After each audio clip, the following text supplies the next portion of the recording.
오늘 우리에게 주신 하나님의 말씀은 고린도후서 5장 1절 말씀입니다. 고린도후서 5장 1절 말씀입니다.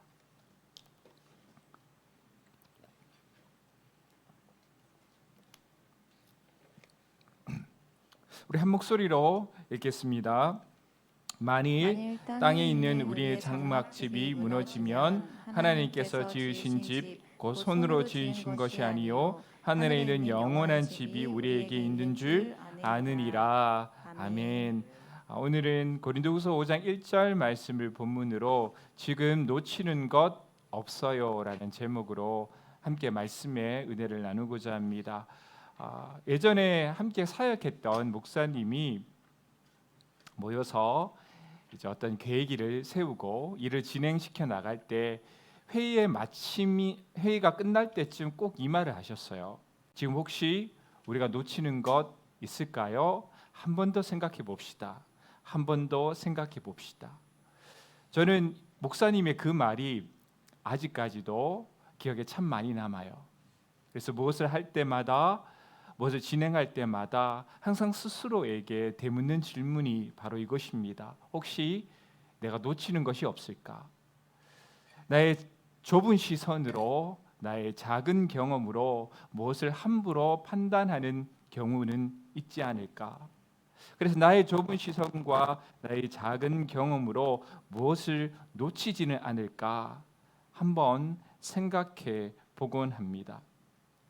그때 놓친 것이 나중 되면 되게 후회로 남더라고요. 그때 왜 보지 못했지?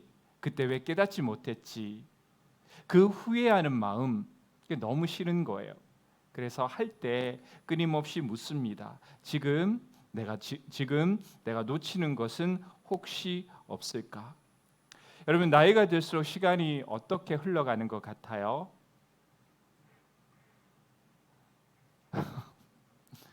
시간이 빨리 흐르죠. 예전에는 그런 얘기해요. 어렸을 때는 학교 갔다 와서 한참 놀았는데 시계 보면 아직 5시예요.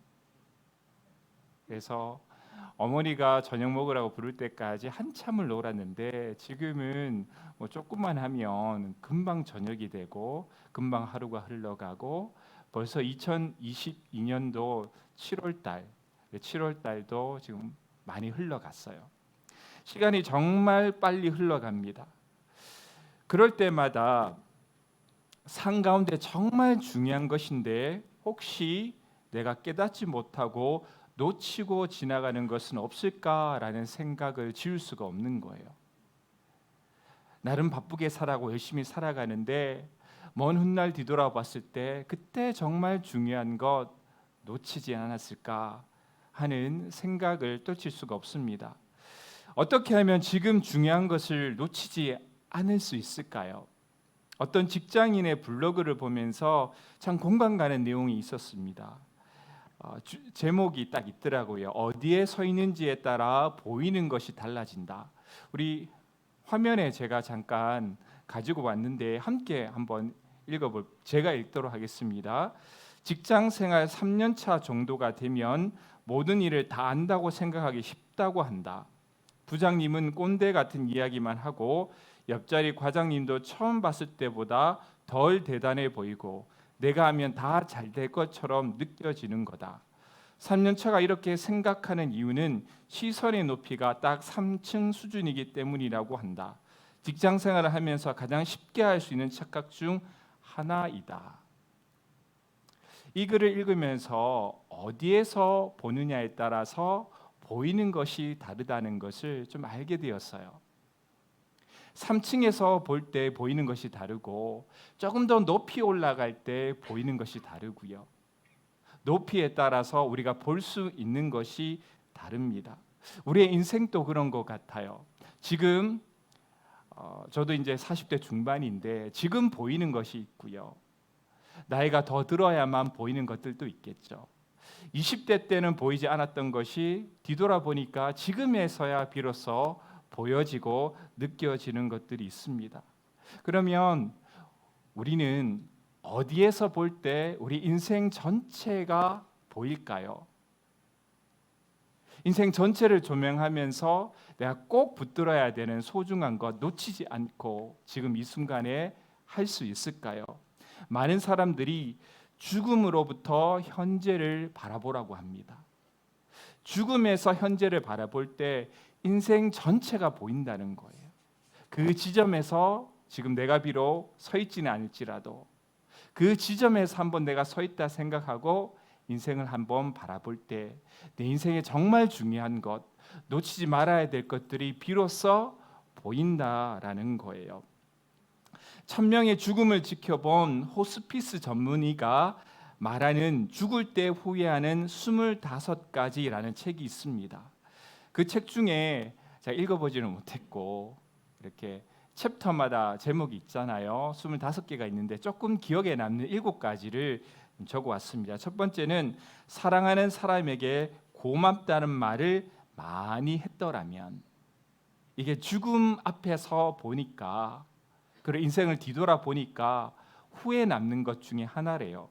두 번째는 진짜 하고 싶은 일을 했더라면, 진짜 하고 싶은 일을 했더라면. 세 번째는 꿈을 꾸고 그 꿈을 이루려고 노력했더라면. 네 번째는 기억에 남는 연애를 했더라면. 다섯 번째는 죽도록 일만 하지 않았더라면. 여섯 번째는 내 장례식을 생각했더라면. 일곱 번째는 삶과 죽음의 의미를 진지하게 생각했더라면. 그랬더라면 내가 인생 가운데 정말 소중하고 중요한 것을 놓치지 않고 살아갈 수 있었을 텐데, 이렇게 얘기를 합니다. 이 책은 죽음에서부터 삶을 바라보라고 얘기를 해요. 여기에서 바라볼 때 삶 전체를 폭넓게 바라볼 수 있기 때문입니다. 우리 삶을 뒤돌아볼 수 있는 마지막 지점이 바로 어디예요? 바로 죽음이기 때문입니다. 만약 삶 전체를 바라볼 수 있는 죽음보다 더 높은 곳이 있다면 우리는 거기에서부터 우리 인생 전체를 한번 바라보고 정말 중요한 것 놓치지 않았으면 좋겠습니다. 오늘 본문은요, 우리가 놓칠 수 있는 것을 발견하게 해주는 삶의 최적의 지점에 대해서 말합니다. 그리고 여기에서부터 나의 삶을 한번 바라보세요 라고 얘기를 하고 있어요. 오늘 말씀을 통해 우리 삶의 중요한 것을 놓치지 않고 발견할 수 있기를 바랍니다.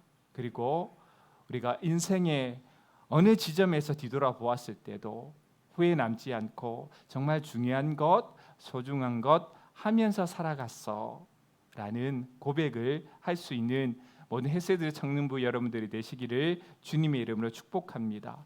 여러분들 인생 전체를 조망할 수 있는 꼭대기는 어디일까요? 많은 사람들이 죽음이라고 합니다. 사실 그곳에서 삶을 한번 바라보면 현재에서 나를 바라보는 것보다 더 많은 것을 볼 수 있고 발견할 수 있어요. 그런데 제가 이거 궁금해 생각할 때가 하다가 정말 인생 전체를 조망할 수 있는 가장 꼭대기가 죽음일까라는 생각을 하게 되었어요. 성경은 여기에 대해서 무엇이라고 말할까요? 우리 1절을 다시 한번 읽어보겠습니다. 만일 땅에 있는 우리 장막집이 무너지면 하나님께 지으신 집 곧 손으로 지은 것이 아니요 하늘에 있는 영원한 집이 우리에게 있는 줄 아느니라. 아멘. 1절은 두 가지 집에 대해서 말을 합니다. 그 집은 땅에 있는 장막집과 하늘에 있는 영원한 집입니다. 이 집은 무엇을 상징할까요? 장막에 해당될 헬라어는 스케노스입니다. 이 단어는요, 성경 전체에 딱 한 번 쓰였습니다. 바로 우리가 읽었던 고린도후서 5장 1절입니다. 이 단어는 인간의 몸을 비유적으로 표현하는 단어입니다. 바울은 인간의 몸을 비유하면서 이 단어를 사용했어요. 그러므로 땅에 있는 우리의 장막집은 육체로 살아가는 동안이라는 뜻입니다. 육체의 장막은 다른 모든 세상에 지어진 집들처럼 영원할까요? 영원하지 않을까요? 영원하지 않습니다. 모두 우리는 죽습니다. 육체의 장막이 무너진다는 것은 죽음을 뜻해요. 그러면 죽음으로 끝나느냐? 그렇지 않습니다. 바울은 죽음 이후에 일어날 일에 대해서 1절 하반절에 이렇게 말해요. 하늘에 있는 영원한 집이 우리에게 있는 줄 아느니라. 하늘에 있는 영원한 집은 믿는 성도들에게 주어질 부활의 몸, 영적인 몸입니다. 그래서 우리의 영혼은요, 육체 안에 거하다가 죽으면, 육체의 장막이 무너지면 하늘나라에 있는 부활의 몸, 영적인 몸을 입습니다. 그곳으로 옮겨가요. 그곳에서 영생을 누립니다. 그러므로 인생 전체를 바라봐야 할 지점은 육체의 장막이 끝나는 죽음이 아니라 죽음 이후의 영원이에요.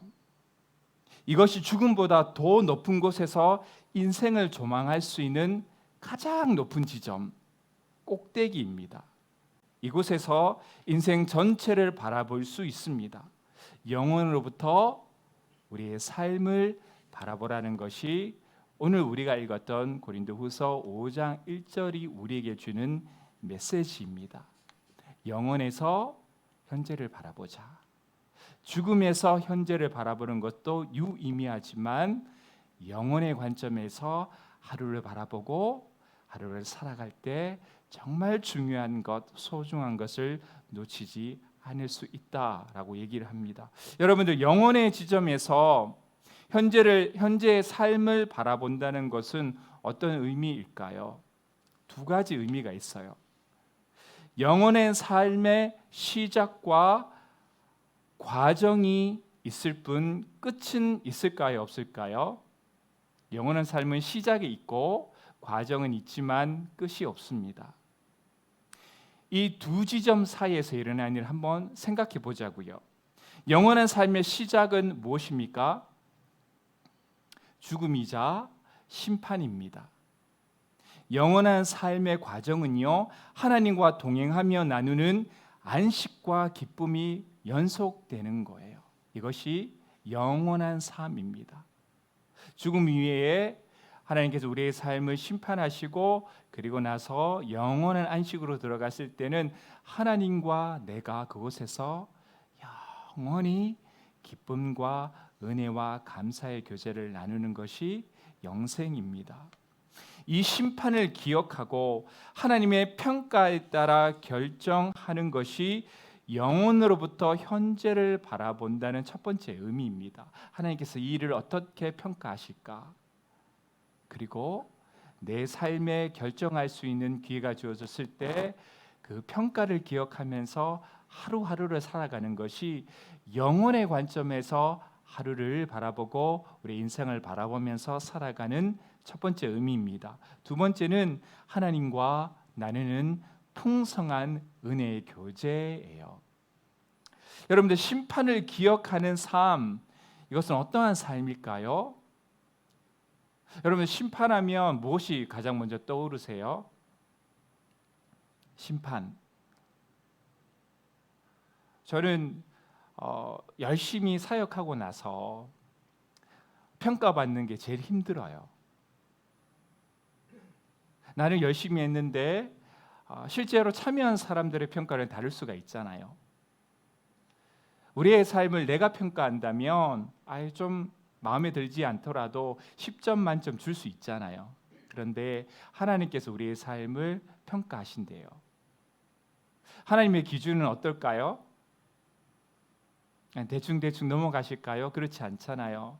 공의의 하나님, 정의의 하나님께서 우리의 삶을 바라보시고 그의 기준에 따라서 우리의 삶을 평가한다면 아마 우리의 삶은 좋은 점수를 받기가 거의 불가능할 겁니다. 우리의 죄를 드러내고 질책하는 것을 심판이라고 생각하면 그것은 하나님의 큰 뜻을 놓치는 겁니다. 모든 사람에게 하나님의 심판이 있다는 것, 평가가 있다는 것은요, 인생의 참된 가치를 고민할 수 있는 기회를 하나님께서 우리에게 주신 거예요. 인생의 참된 가치가 무엇일까? 인생의 진짜 중요한 것이 무엇일까? 그거는 하나님이 평가하시지. 이것을 한 번 더 생각하고 고민할 수 있는 기회를 주시는 것이 바로 하나님께서 우리를 향한 심판이 있다는 것을 기억하는 것이에요. 영원한 삶에서 우리의 삶을 바라보는 것은 정말 인생 가운데 정말 중요하고 참된 가치가 있다는 것을 깨닫는 것입니다. 우리에게 주어진 시간은 쉽게 허비될 수 있어요. 우리의 삶의 시간은 길어 보이지만 정해져 있습니다.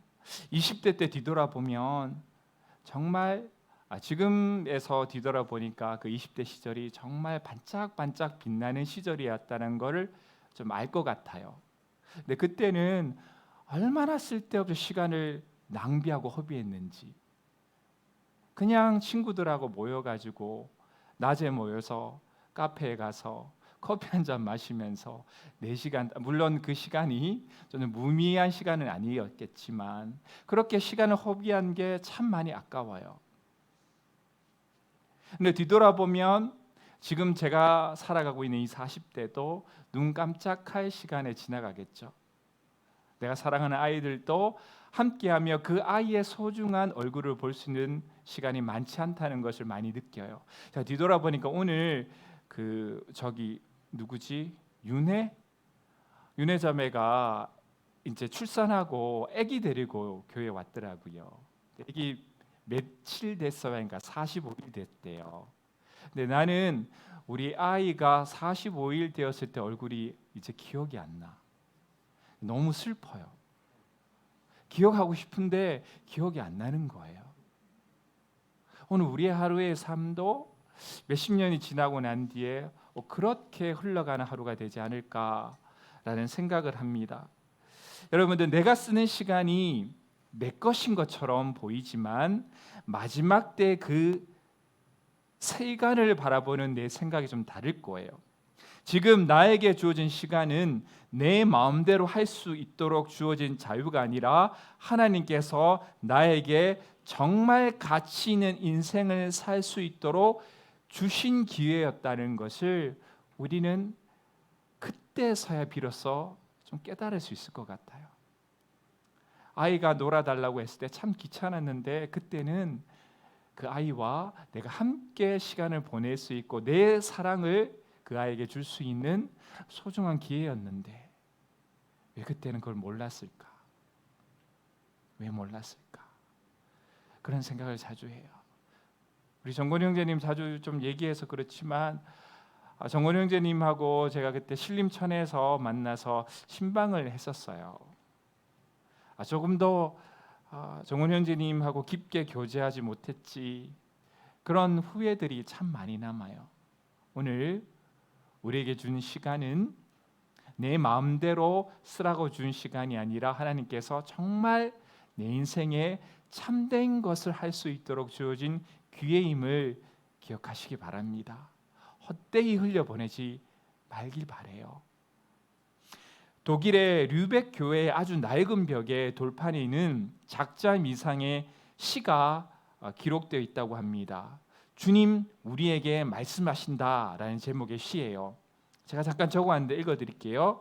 너희는 나를 주라 부르면서 따르지 않고, 너희는 나를 빛이라 부르면서 우러러보지 않고, 너희는 나를 길이라 부르면서 따라 걷지 않고, 너희는 나를 삶이라 부르면서 의지하지 않고, 너희는 나를 슬기라 부르면서 배우지 않고, 너희는 나를 깨끗하다 부르면서 사랑하지 않고, 너희는 나를 부하다 부르면서 내게 구하지 않고, 너희는 나를 어질다 부르면서 오지 않고, 너희는 나를 존귀하다 부르면서 섬기지 않고, 너희는 나를 강하다 부르면서 존경하지 않고, 너희는 나를 의롭다 하면서 두려워하지 않으니, 그런즉 너희를 꾸짖을 때에 나를 탓하지 마라.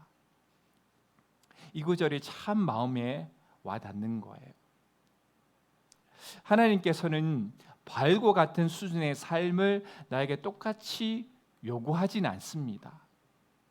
그에게 주어진 능력이 다르고 그에게 주신 하나님의 사명이 다르기 때문이에요. 그래서 바울의 기준으로 우리의 삶을 하나님께서 열심히 산 삶, 게으른 삶, 이렇게 하나님께서 평가하지는 않으실 것 같아요. 그렇지만 하나님께서 우리에게 원하시는 것이 있어요. 내가 지금 서 있는 자리에서 가장 가치 있는 삶을 선택하기를 원하십니다. 내가 비록 약하나 비록 가진 것이 없으나 두 두렙돌을 두린 과부처럼 내가 가진 것, 그것을 가장 가치 있게 사용하기를 원하십니다. 아마 하나님께서는 그 모습을 칭찬하기를 원하실 거예요. 그 모습을 우리가 가지기를 원하실 거예요. 우리의 삶이 오늘 하루도 헛되게 흘러갈 수 있음을 기억하시기 바랍니다. 오늘 하루는 내 삶에 주어진 다시 오지 않을 최고의 기회입니다. 우리의 삶이 헛되게 흘러보내지 맙시다. 이 순간 하나님이 가장 기뻐하는 것이 있음을 기억합시다. 오늘 이 예배 가운데 가장 가치 있게 시간을 보내는 것, 그것은 하나님께서 가장 기뻐하는 예배자로 예배드리는 것이 아닐까요? 이것이 이 시간을 헛되이 흘려보내지 않고 가장 가치 있게 사용하는 방법입니다. 하나님이 가장 기뻐하는 것이 무엇인지를 물읍시다.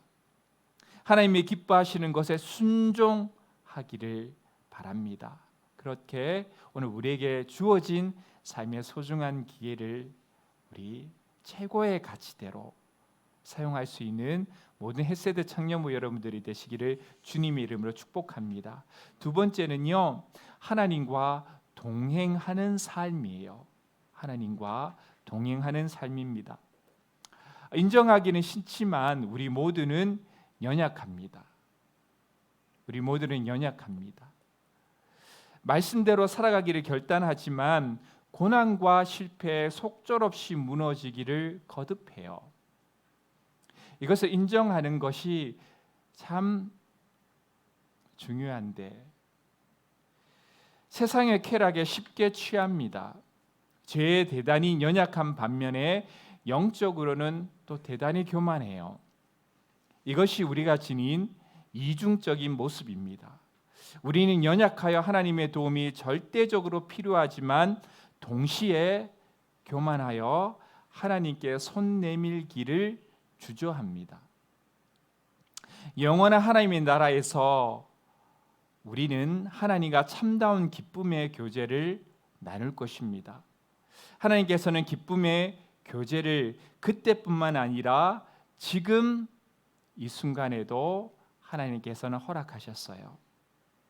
그래서 우리는 이 세상에서 가장 연약한 것 같아요. 우리 영원한 나라에 가면 거기에는 아픔도 없고 고통도 없잖아요. 우리는 이 세상에서 가장 연약하게 살아갑니다. 그때 하나님은 우리에게 힘주기를 원하세요. 그때 하나님께서는 우리 연약한 지혜를 불쌍히 여겨서서 우리에게 참다운 지혜를 주시기를 원하십니다. 우리에게 필요한 모든 것을 하나님께서는 지금 나에게 부어주시기를 원하세요.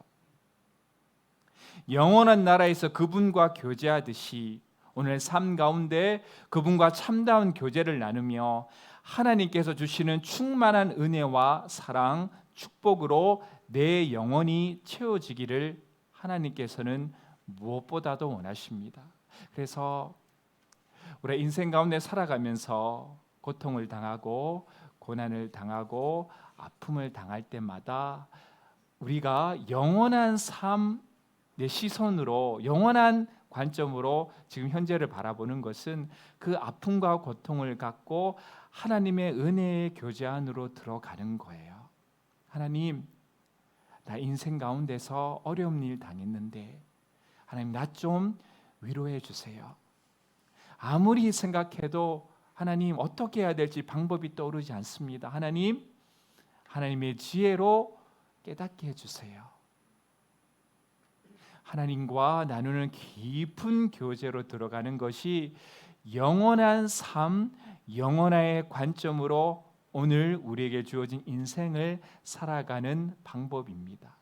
그때 누리는 것이 아니라 하나님께서는 지금 이 순간에도 성령을 통하여서 우리에게 필요한 것을 부어주기를 원하십니다. 대학교 때 있었던 일이에요. 어느 날 저와 친했던 친구가 전화를 걸어서 점심 같이 먹자고 하더라고요. 그래서 교회 주변에 기사 식당이 있었어요.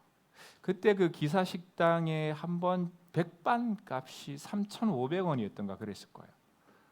지금은 그렇게 먹을 수 있는 데가 별로 없죠. 이번 금요일 날 서희자매랑 만났는데, 자, 저기 서울 밥집이라고 그 제육볶음이 5,900원, 그리고 냉면이 3,900원이에요. 서희자매 데려갔더니 별로 안 좋아하더라고. 감히 나를 이런 싸구려 밥집에 데려올 수 있나?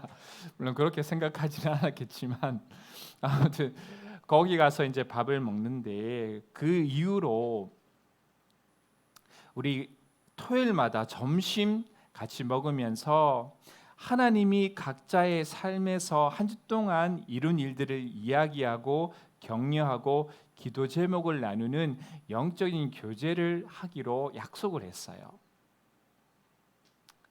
그런데 어느 날 토요일 날 이렇게 만났는데, 그 친구가 직장 생활을 나보다 1년 먼저 들어갔는데 너무 힘들었던 거예요.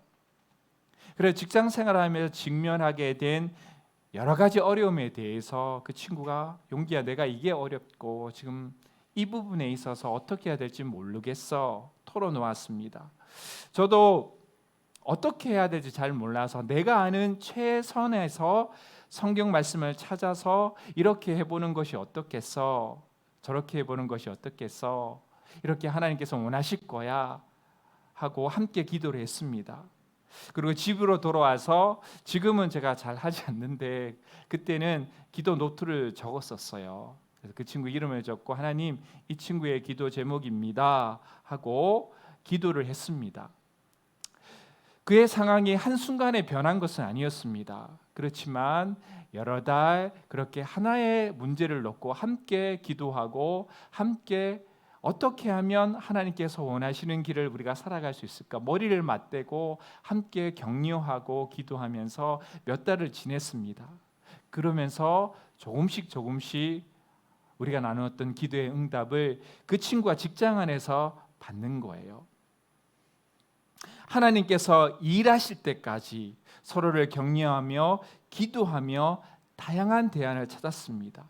그러면서 제가 깨달은 것이 있어요. 정말 영적인 교제가 중요하구나. 하나님과 내가 나누는 영적인 교제. 하나님께서는 우리가 홀로 힘으로 내가 정말 잘나서 떵떵거리면서 살아가는 삶이 아니라, 나의 연약함을, 그리고 나의 부족함을 서로 의지할 수 있는 존재로 우리를 부르셨어요. 그래서 우리의 참된 기쁨과 참된 축복은 나의 연약함을 고백하고 함께 격려하며 기도하는 영적인 교제 가운데서 얻어질 수 있습니다. 여러분들, 외롭게 신앙생활하지 마세요. 인생은 역시 고달퍼.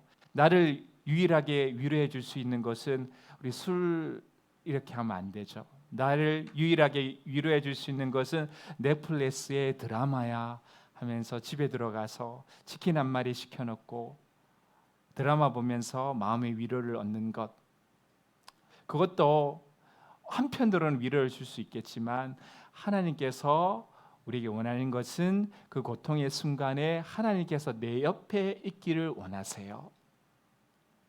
그 고통 가운데 함께 하기를 원하십니다. 그것이 영원한 삶을 이 땅 가운데 살아가는 지혜로운 삶의 방법입니다. 여러분, 믿음은 있지만 가슴이 냉랭한 사람이 되지 마세요. 힘들 때 하나님을 찾으시기 바랍니다. 기쁠 때 감사하시기 바랍니다. 믿음의 교제를 나누며 따뜻하게 신앙생활하세요. 내 안의 외로움으로 상대를 찌르며 날카롭게 신앙생활하지 마십시오. 하나님은 내가 형제 자매와 교제하며 위로와 격려를 받기를 원하십니다. 하나님은 내가 그분과 함께 교제하며 하나님께 주시는 기쁨과 은혜로 내 마음이 지금 이 순간 채워지기를 원하십니다. 그 힘으로 인생을 살아가면서 어려움과 고통이 내 안에 찾아올 때마다 하나님께 주시는 그 힘과 은혜로 살아가기를 원하십니다. 그리고 영혼의 관점으로 현재를 바라보면서 참다운 가치를 붙들고 끝까지 그날이 올 때까지 살아가기를 원하세요. 이것이 영혼의 관점으로 현재의 삶을 살아가는 그리스도인의 방법입니다. 그렇게 우리 함께 신앙생활 하기를 주님의 이름으로 축복합니다.